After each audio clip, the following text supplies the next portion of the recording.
Bismillahirrahmanirrahim. Assalamualaikum warahmatullahi wabarakatuh.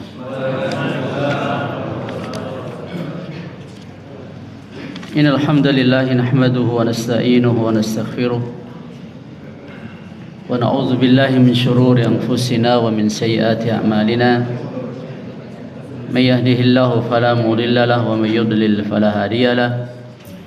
Asyhadu an la ilaha illallah wahdahu la syarika lahu wa asyhadu anna Muhammadan abduhu wa rasuluh. Allahumma salli wa sallim wa barik ala rasulina Muhammadin wa ala alihi wa sahbihi wa man tabi'ahum bi ihsanin ila yaumiddin. Amma ba'du.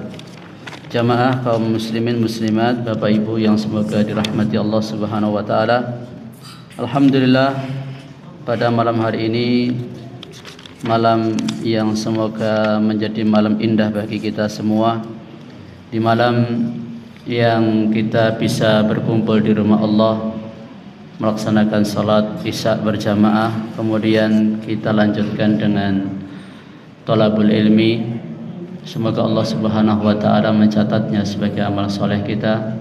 Semoga Allah memberikan balasan yang terbaik untuk kita, dan semoga di kesempatan-kesempatan yang akan datang Allah memberikan waktu untuk kita kembali menuntut ilmu, terlebih di akhir bulan Sya'ban atau pertengahan bulan Sya'ban, dan sebentar lagi kita akan masuki bulan Ramadan.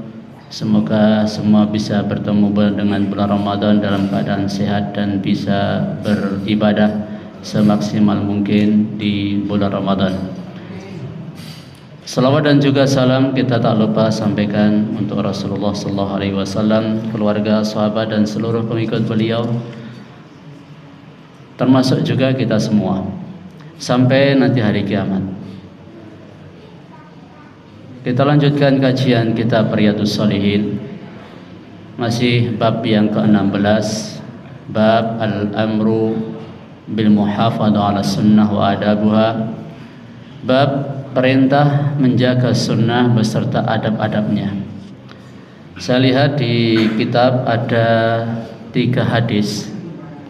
Semoga 3 hadis penutup di bab ini bisa kita rampungkan dalam satu kajian. Sebagai pengantar untuk kita memahami 3 hadis yang akan kita bacakan nanti, ada orang yang merasa aman karena pernah di lingkungan baik, atau mungkin pernah jadi orang baik, pernah dekat dengan masjid, pernah belajar, pernah aktif, pernah jadi aktivis. Namun kadang manusia itu melupakan kenyataan dan hal yang akan dia alami nanti di hari kiamat. Karena nanti di hari kiamat yang dinilai itu bukan masa lalu, tapi yang akan dinilai itu masa depan, akhir, kesudahan iman dan amal saat menghadap Allah Subhanahu wa taala. Maka itu yang paling dikhawatirkan para salaf. Innamal a'malu bil khawatim. Amal itu sebagai penentunya adalah akhirnya. Maka 3 hadis yang akan kita jadikan sekaligus penutup dari Imam Nawawi ini berusaha untuk menyadarkan kita diberi istilahnya hadis dari Nabi sallallahu alaihi wasallam yang mengetengahkan peristiwa di padang mahsyar. Saat kita berdiri tanpa alas kaki, tanpa pakaian, tidak berkhitan, tak membawa pangkat, derajat, harta apapun. Dan nanti hadis yang kedua ini berisi tentang candaan yang berbahaya. Seringkali candaan itu dianggap sepele, permainan itu dianggap remeh, tapi efeknya bisa merusak mata, merusak gigi dan sebagainya. Dan hadis yang ketiga nanti menjelaskan tentang ibadah itu menurut tuntunan. bukan menurut selera atau menurut hawa nafsu. Jadi kalau kita rangkumkan 3 hadis itu nanti, isinya yang pertama adalah melahirkan rasa takut kepada adanya hari kiamat. Yang kedua, hendaknya kita berhati-hati dari menyakiti orang lain meskipun dengan sesuatu yang remeh. Dan yang ketiga, hadis nanti mengarahkan kita untuk tunduk kepada sunnah dan larangan untuk berbuat bid'ah. Langsung kita mulai hadis yang pertama dari kajian malam hari ini. Hadisnya lumayan agak panjang, diriwayatkan dari Abdullah ibnu Abbas radhiyallahu taala anhuma. Ia mengatakan, qama fina Rasulullah sallallahu alaihi wasallam bimau'idatin. Rasulullah sallallahu alaihi wasallam berdiri di tengah-tengah kami, membawakan nasihat dan juga peringatan. Faqala, beliau mengatakan, ya ayuhan nas, wahai manusia, innakum mahsyurun, sesungguhnya kalian akan dikumpulkan ilallahi ta'ala, kepada Allah subhanahu wa ta'ala, hufatan, dalam keadaan telanjang badan, telanjang kaki, uratan, telanjang badan, ghurlan, tidak berkhitan, dalam riwayat yang lain buhman, tidak membawa harta. Thumma qara'a, kemudian Nabi sallallahu alaihi wasallam membaca ayat, kama bada'na awwala khalqin nu'iduh wa'dan 'alaina inna kunna fa'ilin, sebagaimana kami telah mengawali penciptaan, maka kami akan mengembalikannya. Itu suatu janji atas kami, janji yang pasti akan ditepati oleh Allah subhanahu wa ta'ala. Inna kunna fa'ilin, sesungguhnya kami benar-benar akan melaksanakan itu.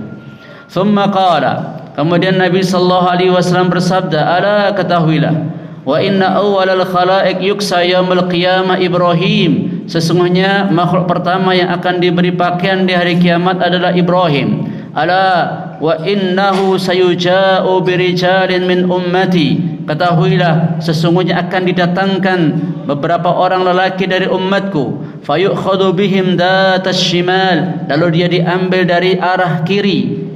Arah kiri kan arah yang buruk, alamat kecelakaan bagi ashabus shimal.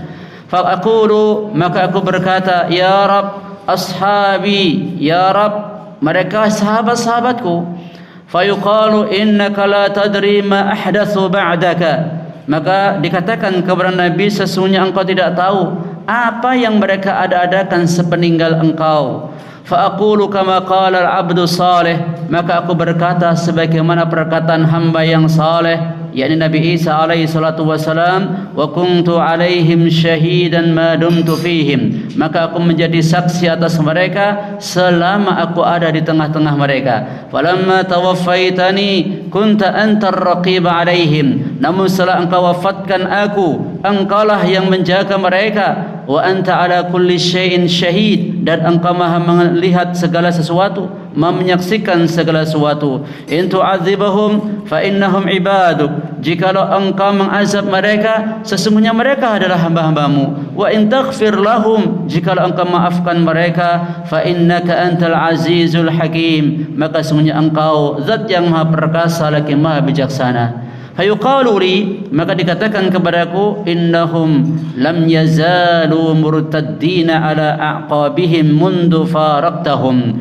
sesungguhnya mereka itu murtad, ya, murtad setelah sepeninggalmu, alias setelah berpisah denganmu mereka berbuat kemurtadan. Bapak Ibu sekalian yang semoga dirahmati oleh Allah Subhanahu wa taala,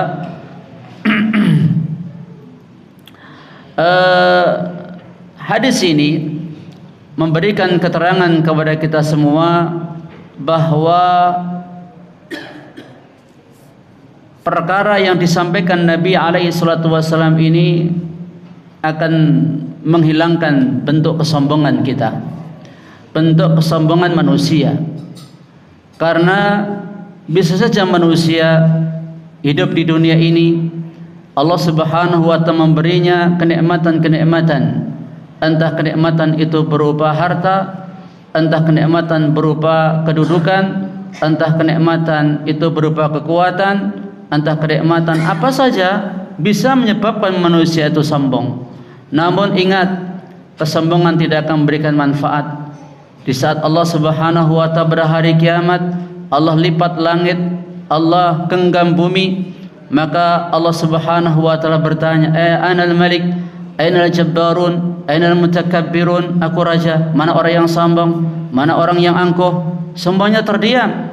Dan Nabi sallallahu alaihi wasallam menceritakan gambaran manusia saat di padang mahsyar, saat Allah kumpulkan seluruh makhluknya, bahkan hewan-hewan pun dikumpulkan Allah Subhanahu wa Ta'ala.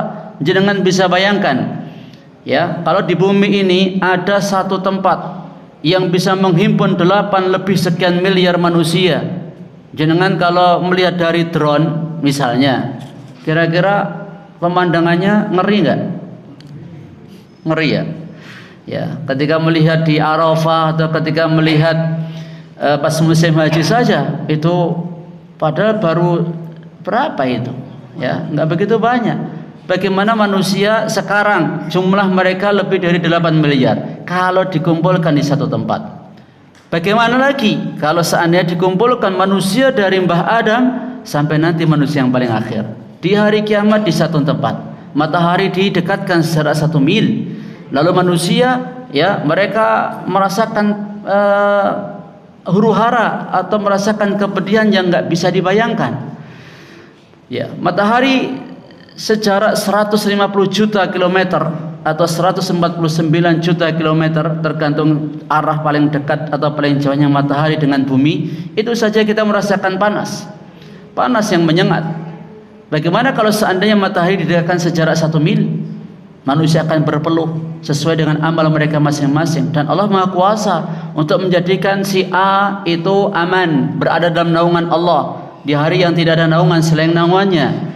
Sebagaimana sudah pernah kita bahas, ada 7 golongan manusia yang akan dinaungi Allah di hari tidak ada naungan selain naungannya. Tapi ada di antara manusia yang mendapatkan siksa yang berat, sampai-sampai mereka mencari orang-orang yang bisa memberikan syafaat, mendatangi Nabi Adam, mendatangi Nabi Ibrahim, Nabi Nuh, mendatangi Nabi Musa, mendatangi Nabi Isa, yang akhirnya Nabi Muhammad sallallahu alaihi wasallam yang terakhir yang akan bisa memberikan syafaat untuk mereka. Bagaimana kondisi manusia ketika itu?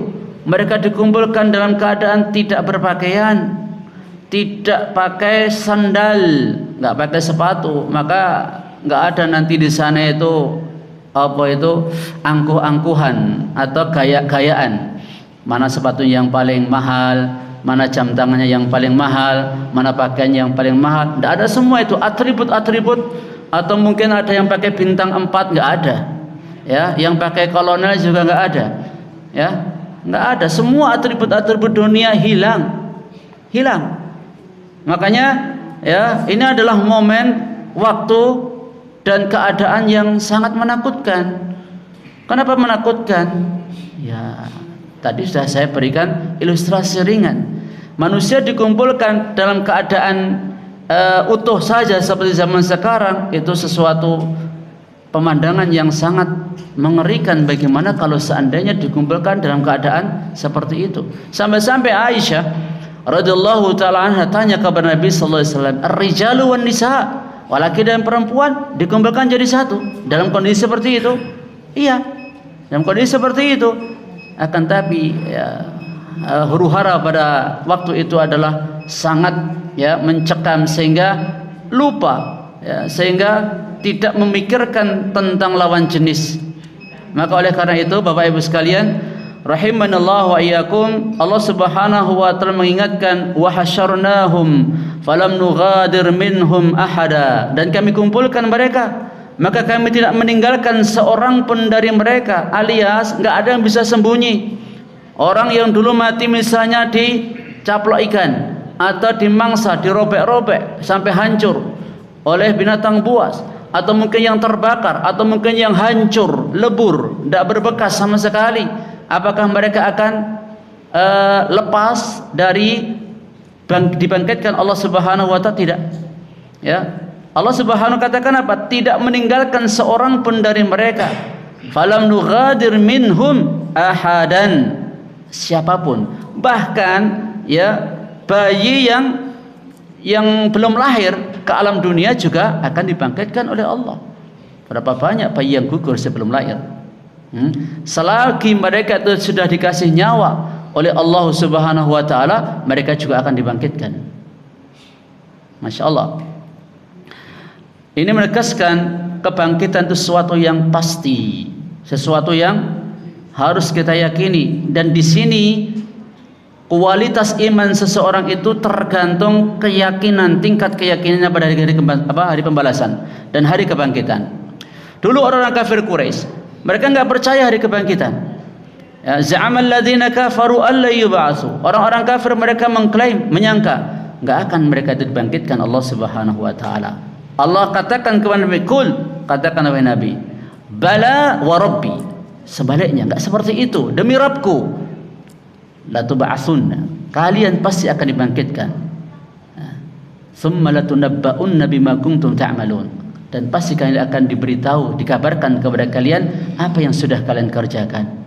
Maka hal ini tentunya akan mendorong orang untuk berhati-hati dalam hidup di alam dunia ini. Karena apa? Nanti ada hari kebangkitan, nanti ada hari hisab. Ya. Siapa yang melakukan amal kebaikan, walaupun seberat dzarrah, dibalas oleh Allah. Kalau melakukan amal keburukan, walaupun seberat dzarrah, dibalas juga oleh Allah Subhanahu wa taala. Dan yang kita takut, al jazaa'u min jinsil amal. Balasan Allah tergantung jenis amalan. Ya. Man yazra yahsud. Siapa yang menanam, dia akan mengunduh.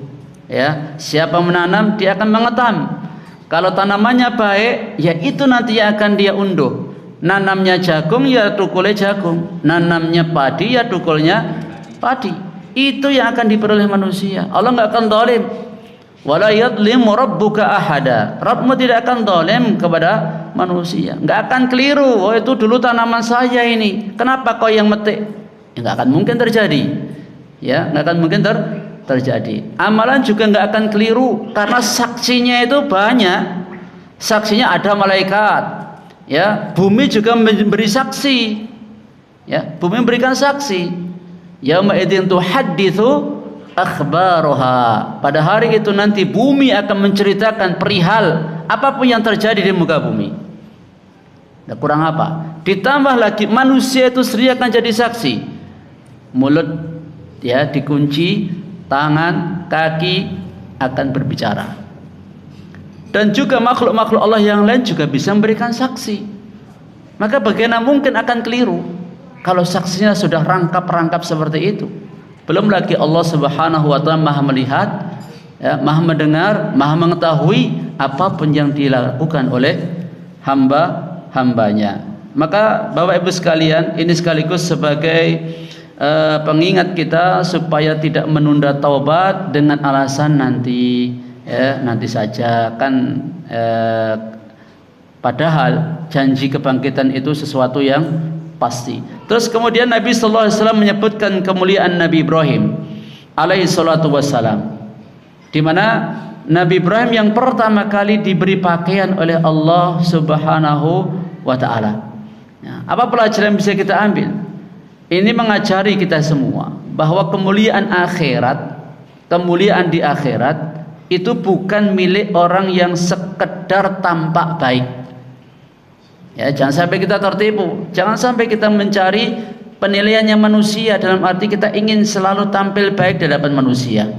Baik di hadapan manusia itu belum tentu baik di hadapan Allah Subhanahu wa taala. Nah, karena nanti yang akan jadi barometer itu baik di sisi Allah, bukan baik di sisi manusia. Ya.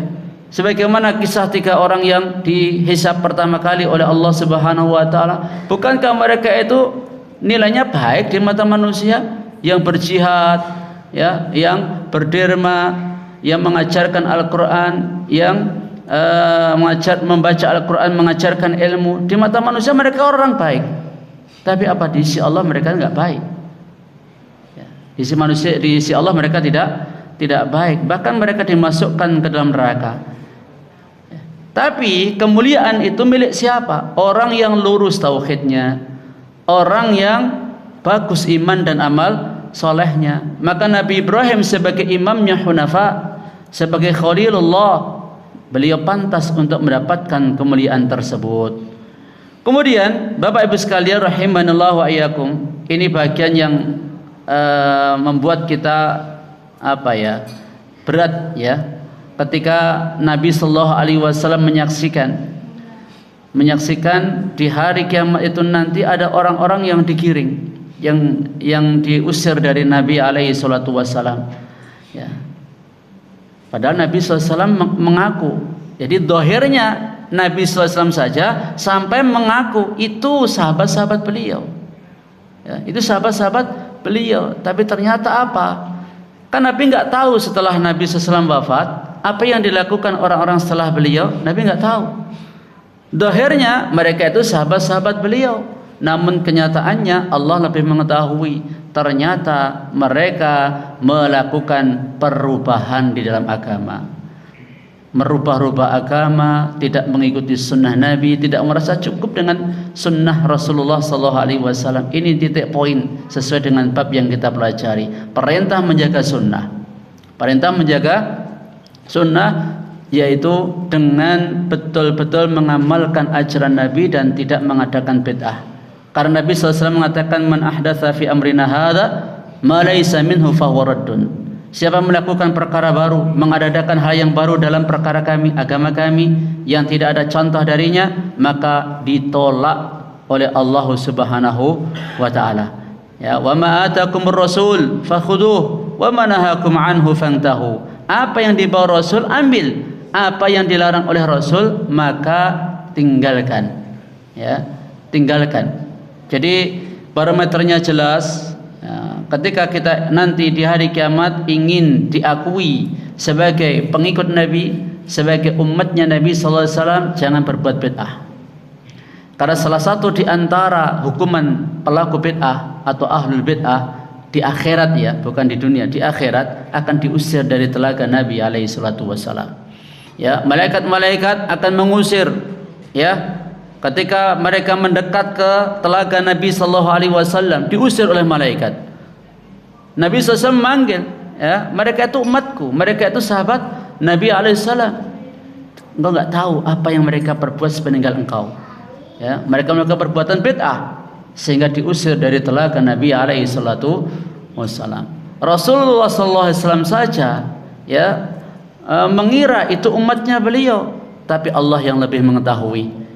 Kalau manusia atau umat beliau tidak konsisten dengan ajaran yang beliau telah wariskan, yaitu berpegang dengan Quran dan Sunnah, dan juga tidak boleh menambah-nambah ataupun mengurang-urangi, kok dilanggar, maka nanti juga tidak akan mendapatkan yaitu telaga Rasulullah sallallahu alaihi wasallam. Faedah yang bisa kita ambil dari hadis ini Bapak Ibu sekalian, mengingat mahsyar itu obat paling nyata bagi kelalaian. Orang yang sering mengingat mahsyar biasanya lebih mudah untuk berbuat ketaatan dan menjauhi kemungkaran. Ya, ingat akhirat. Ya, ingat akhirat. Maka hendaklah diri itu sering menghisap. Ya, Nabi sallallahu alaihi wasallam sampaikan, orang yang cerdas itu al-kayyisu man dana nafsahu wa amila lima ba'dal maut. Orang yang cerdas orang yang menghisap diri dan beramal untuk kehidupan setelah kematian. Sedangkan orang yang lalai, ya, orang yang lalai itu orang yang berbuat dosa tapi banyak berangan-angan kepada Allah Subhanahu wa taala, padahal dirinya termasuk orang yang lalai. Maka tadi di awal sudah kita sampaikan bahwa tidak cukup kita itu merasa diri aman. Oh, aku sudah biasa, ya, dekat masjid, aku sudah biasa ikut kajian.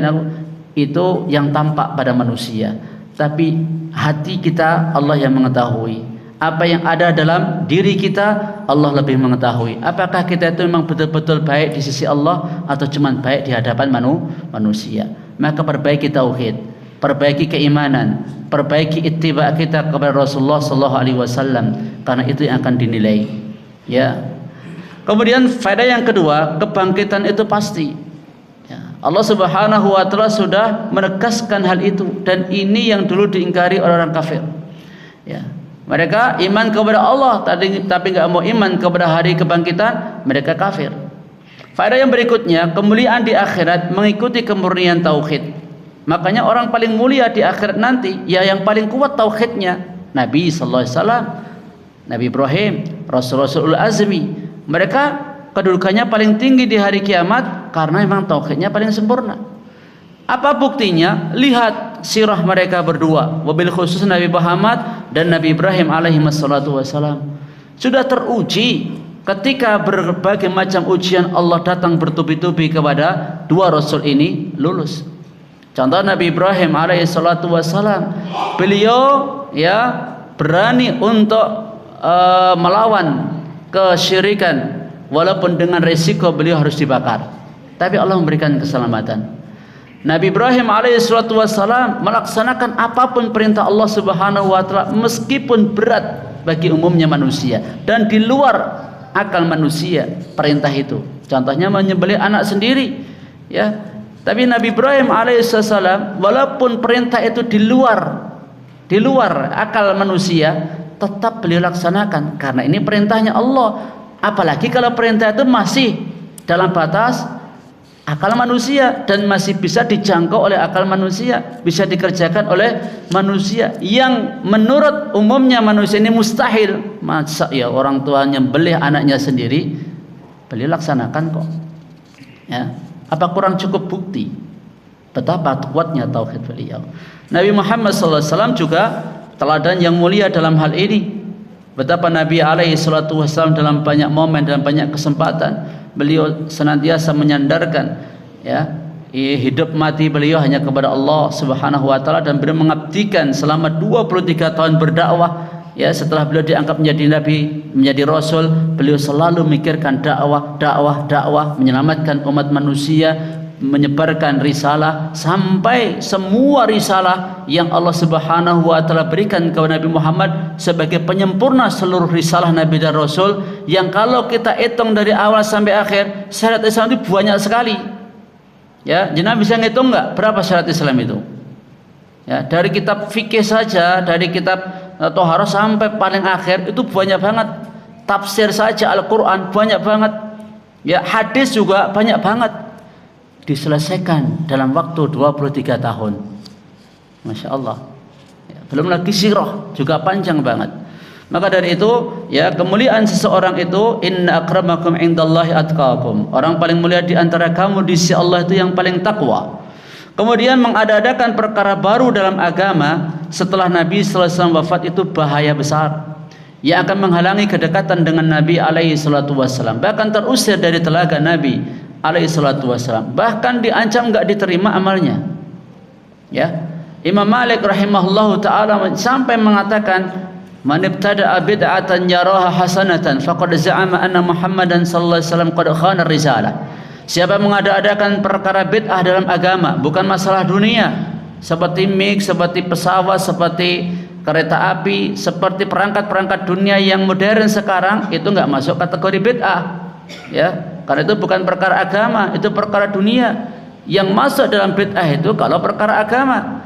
Makanya Imam Malik mengatakan man ibtada'a bid'atan yaraha hasanatan, siapa mengadakan perkara bid'ah yang menganggapnya itu adalah suatu kebaikan, faqad za'ama anna Muhammadan sallallahu alaihi wasallam qad khana risalah, maka dia menuduh Nabi Muhammad khianat, mengkhianati risalah Allah Subhanahu wa taala. Bukankah Allah sudah memuji Islam telah sempurna?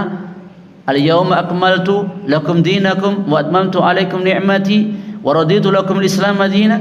Hari ini telah kusempurnakan bagimu agamamu, kucukupkan bagimu nikmatku, kuridhai Islam sebagai agama bagimu.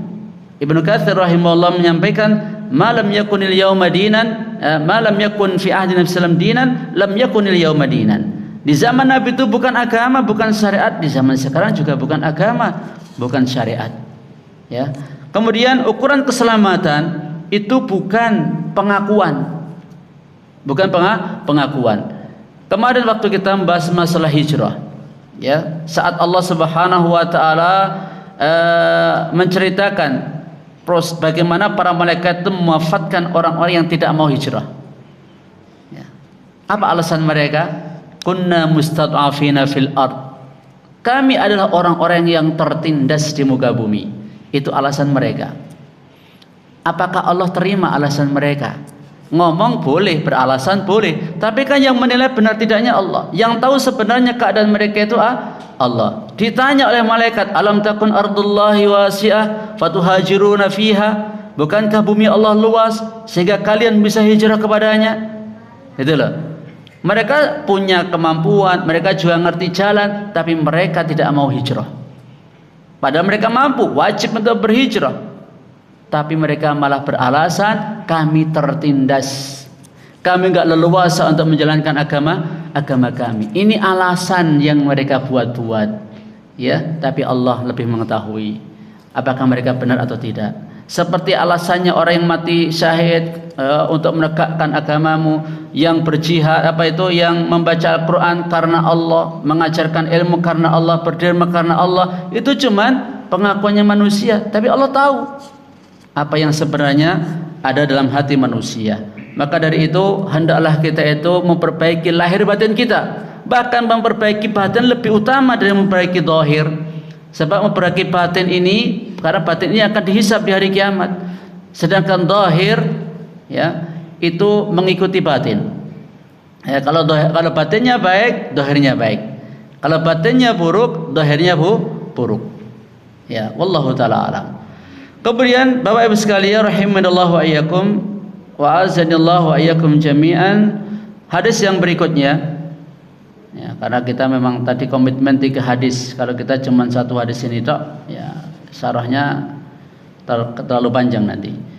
Dari hadis Abu Sa'id Abdullah bin Mughaffal radhiyallahu anhu qala, naha Rasulullah sallallahu alaihi wasallam 'anil khadfi wa qala innahu la yaqtulu as-sayda wa la yanka'u al-'aduwa wa innahu yafqa'u al-'aina wa yaksiru as-sinna. وفي رواية أن قريبا لابن مغفل خذف فنهاه وقال إن رسول الله صلى الله عليه وسلم نهى عن الخذف وقال إنها لا تصيد صيدا ثم عاد فقال أحدثك أن رسول الله صلى الله عليه وسلم نهى عنه ثم عدت تخذف لأكلمك أبدا. Dari Abu Sa'id Abdullah bin Mughaffal radhiyallahu anhu, ia berkata, Rasulullah sallallahu alaihi wasallam melarang khadaf, ya.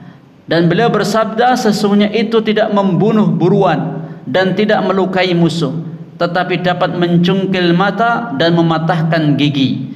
Di riwayat lain, seorang sahabat Ibnu Mughaffal seorang kerabat Ibnu Mughaffal melakukan khadaf. Lalu ia melarangnya dan berkata, Rasulullah SAW melarang khadaf dan bersabda itu tidak bisa menangkap buruan. Kemudian orang itu mengulanginya, maka Ibnu Mughaffal berkata, aku ceritakan kepadamu bahwa Rasulullah SAW melarangnya, lalu engkau kembali melakukannya, aku tidak akan berbicara kepadamu selamanya. Hadis ini sahih riwayat Bukhari dan Muslim. Khadaf itu melempar kerikil kecil dengan jentikan jari, ya, melempar kerikil dengan jentikan jari. Apa namanya? Nyelentek. Iya. Ya, ini dianggap permainan biasa, tak gitu kan, ya, yang zaman kita kecil dulu kelereng gitu ya, kelereng atau apa. Tapi di zaman Nabi ini khadaf, layak tulus sayda, tidak efektif untuk berburu. Ya. Ini menutup alasan untuk ini kan manfaat, ya, ini manfaat. Lawayan kau al-adwa, tidak melukai musuh dengan luka yang berpengaruh, jadi enggak ada nilai kekuatan yang dibanggakan. Terus yafqa'ul aina, merusak bola mata sampai buta. Kalau ngenai mata ya bahaya. Ya, yuksirusin, mematahkan gigi. Bisa ya seperti itu. Jadi larangan khadaf di sini, ya, ini kayaknya sederhana. Tapi apa? Nabi sallallahu alaihi wasallam sebutkan alasan kenapa enggak boleh mainan begitu. Alasannya apa? Tidak efektif untuk berburu. Kalau dipakai berburu nggak efektif, ya. Terus yang kedua, tidak berpengaruh untuk melukai musuh. Kalaupun menghadapi musuh pakai itu juga nggak efektif. Tapi ya, bahayanya bisa merusak mata dan mematahkan gigi. Artinya apa? Nabi memberikan langkah preventif. Akibatnya akan seperti itu. Jika akibatnya bahaya, akibat bahayanya dominan, maka manfaatnya nggak boleh dipakai. Dan syariat telah menutup pintu ini dari awal. Ini sesuai juga dengan firman Allah Subhanahu wa taala, "Wala tulqu bi aydikum ilat tahlukah." Jangan kalian menjatuhkan diri kalian ke dalam kebinasaan. Walladzina yu'dzunal mu'minin wal mu'minat bighairi maktasabu faqad ihtamalu buhtana wa itsman mubina. Orang-orang yang menyakiti orang mukmin dan mukminat tanpa kesalahan yang mereka perbuat, sungguh mereka memikul kebohongan dan dosa yang nyata. Perhatikan Bapak-Ibu sekalian, bagaimana sikap sahabat, ya, Ibnu Mughaffal radhiyallahu taala anhu ketika beliau menyampaikan hadis Nabi SAW itu yang berisi larangan untuk khadaf, ya. Ketika ada kerabat beliau yang mengulangi, tahu ya larangan Nabi SAW, kok dia ngulangi lagi, apa respon dari sahabat ini? Nggak akan ngajak bicara selamanya, ya. Loh, apakah ini nggak masuk larangan jotaan itu, ya, selama 3 hari itu nggak boleh memboikot saudara lebih dari tiga hari, ya. Kalau ini ada dalilnya, ya tidak apa-apa. Ada bagaimana para sahabat dahulu di dalam mengagungkan sunnah Nabi Sallallahu Alaihi Wasallam. Ada juga kisah sahabat yang marah-marah kepada, kalau nggak salah, anaknya atau siapa, ya, sampai juga nggak mau ngajak bicara. Karena apa? Diberitahu hadis Nabi Sallallahu Alaihi Wasallam tapi ngayal, ya, tapi ngayal. Itu ada hadis tentang janganlah kalian melarang wanita-wanita untuk datang ke masjid. Dia malah, oh, sekarang udah beda zamannya, saya akan melarang wanita-wanita untuk datang ke masjid. Dimarahi sama orang tuanya. Aku mengatakan ini hadis Nabi SAW, kok kamu mengatakan demikian? Ya, kemudian diboikot sama orang tuanya. Bapak Ibu sekalian rahimallahu wa iyyakum, faedah yang bisa kita ambil, jadi syariat itu menutup pintu mudarat walau pelakunya hanya bercanda. Bercanda, hanya mainan, kalau pas, ya, nggak kebenaran mengenai mata, mengenai gigi, ini bisa seperti yang dikatakan Nabi Sallallahu Alaihi Wasallam. Terus sesuatu yang tidak membawa manfaat yang layak, ya, maka ya hendaknya tidak dilakukan. Terus kita langsung hadis yang ketiga, Umar bin Khattab radhiyallahu anhu, diriwayatkan dari Abis ibn Rabi'ah, ia berkata, "Ra'aitu Umar bin Al-Khattab radhiyallahu anhu yuqabbilul hajara, yakni al-aswad, wa yaqulu inni a'lamu annaka hajarun ma tanfa'u wa la tadur, walaula anni ra'aitu Rasulullah sallallahu alaihi wasallam yuqabbiluk ma qabbaltuk." Dari Abis bin Rabi'ah, ia berkata, aku melihat Umar bin Khattab radhiyallahu anhu mencium hajar aswad, dan beliau berkata, sesungguhnya aku tahu engkau hanyalah batu, tidak memberi manfaat, tidak pula memberi mudarat. Seandainya aku tidak melihat Rasulullah menciummu, niscaya aku tidak akan menciummu. Ini kalau kira-kira batu hajar aswad ada di sini itu kira-kira laris manis enggak? Hah? Bisa untuk ngalap berkah. Nah, banyak orang enggak nanti datang ke sini itu. Kalau ada hajar aswad di sini gitu loh, pasti akan jadikan, ya, wisata religi, ya, wisata religi, dan akan dikultuskan. Lawang apa itu, kelambu Ka'bah saja disuai-suai, dipotong-potong itu aja jadi jimat, ya, apalagi, ya, hajar aswad. Nah, inilah sikap yang ditunjukkan oleh Umar radhiyallahu taala anhu.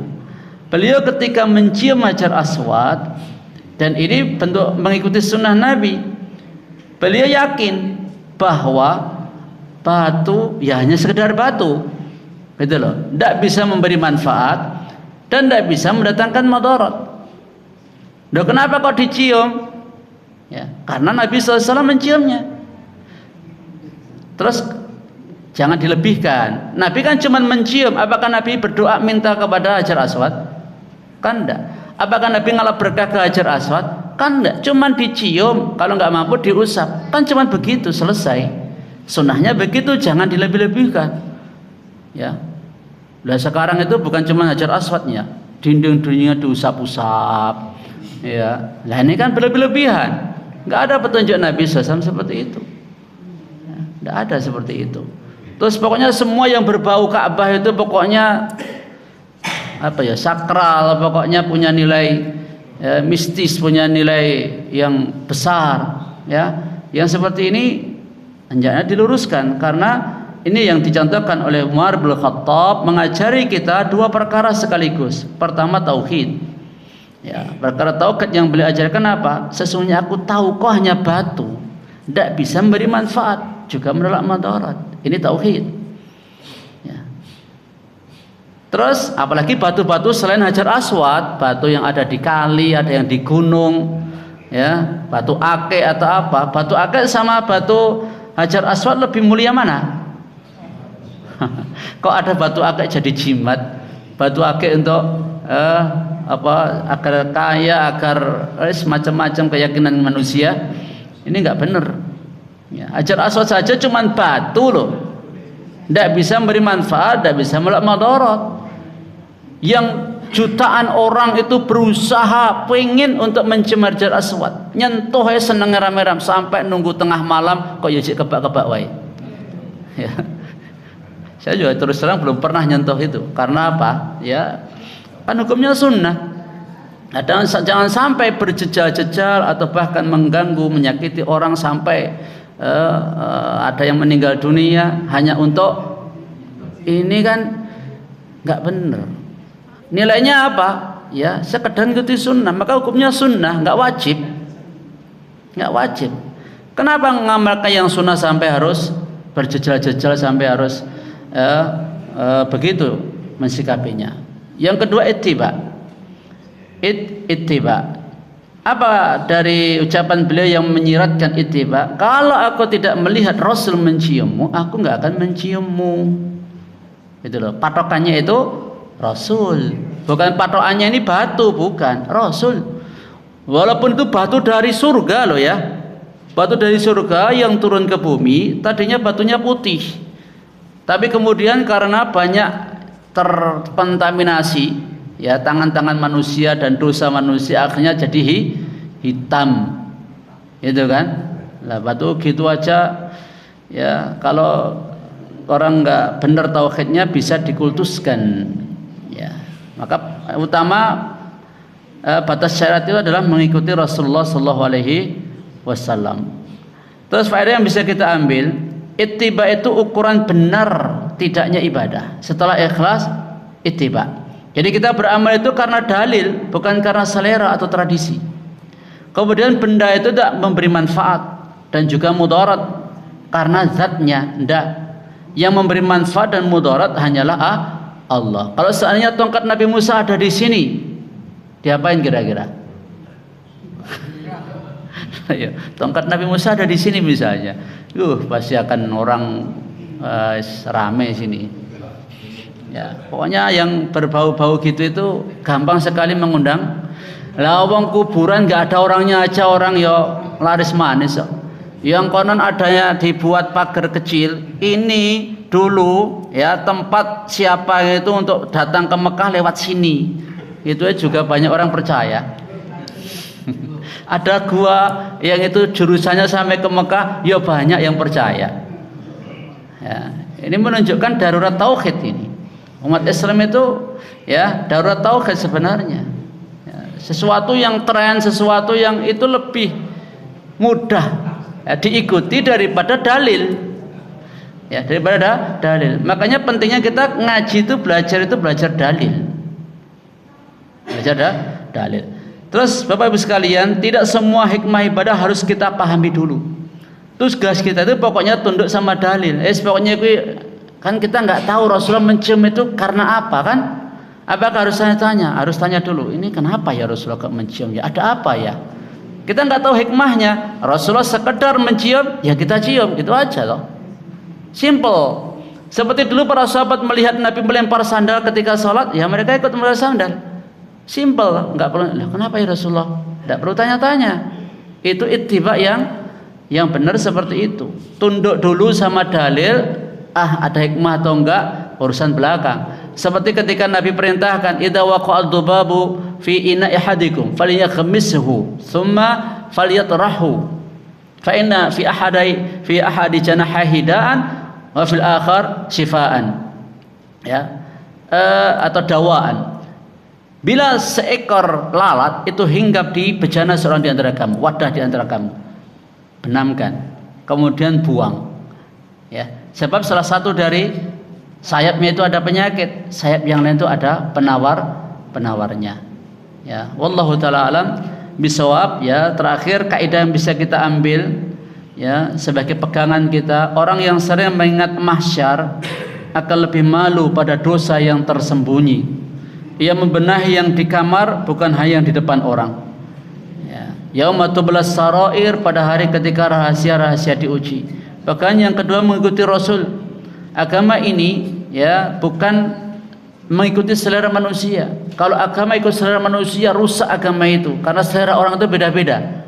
Ada yang seleranya itu dangdutan, ada yang seleranya itu guyonan, ada yang seleranya macam-macam. Rusak agama kalau pakai selera manusia. Ya harus ikuti dalil supaya satu. Karena Islam itu untuk seluruh dunia, bukan untuk sesuatu daerah atau tempat tertentu saja. Terus pegangan menutup pintu bid'ah dalam ibadah. Jadi ukuran diterima tidaknya amal itu bukan rasanya bagus, pengikutnya banyak, kok nyaman di hati. Ya kalau ngaji sambil apa ya orkesan sambil apa ya ketok enak di hati. Ya kalau ngaji begini ini kan ya kudu mikir, ya ngantuk sithik wae ya ilang kok. Ya penjelasannya ya lihat dulu para sahabat belajarnya kayak apa, ulama belajarnya kayak apa. Ya kita contoh. Itulah metode belajar para sahabat dan generasi setelahnya. Jangan bermain dengan sesuatu yang bisa mencederai. Terus kaidah pendidikan, nasihat itu bertingkat. Yang belum tahu diajari, yang sudah tahu lalu mengulang pelanggaran kadang butuh dikasih ketegasan. Ya. Terus jangan mengkultuskan benda, tempat atau simbol. Ya, jangan mengkultuskan benda, tempat atau simbol, bahkan orang. Ada seseorang yang wah ini cocok jadi nabi ini, ya menilai seseorang dia itu cocok jadi nabi karena punya sifat-sifat seperti nabi. Ya ini namanya kultusnya berlebih-lebihan. Ya kalau pantas betul, kalau tingkah lakunya misalnya jauh dari akhlaknya nabi, kok disanjung-sanjung seperti itu kan ya benar. Wallahu taala alam bisawab. Demikian Bapak Ibu sekalian yang bisa kita ambil manfaat dan ilmunya, semoga memperbaiki amal kita dan juga memperbaiki kehidupan kita sampai akhirat nanti. Subhanakallahumma hamdika asyhadu an la ilaha illa anta astaghfiruka wa atubu ilaik. Assalamualaikum warahmatullahi wabarakatuh.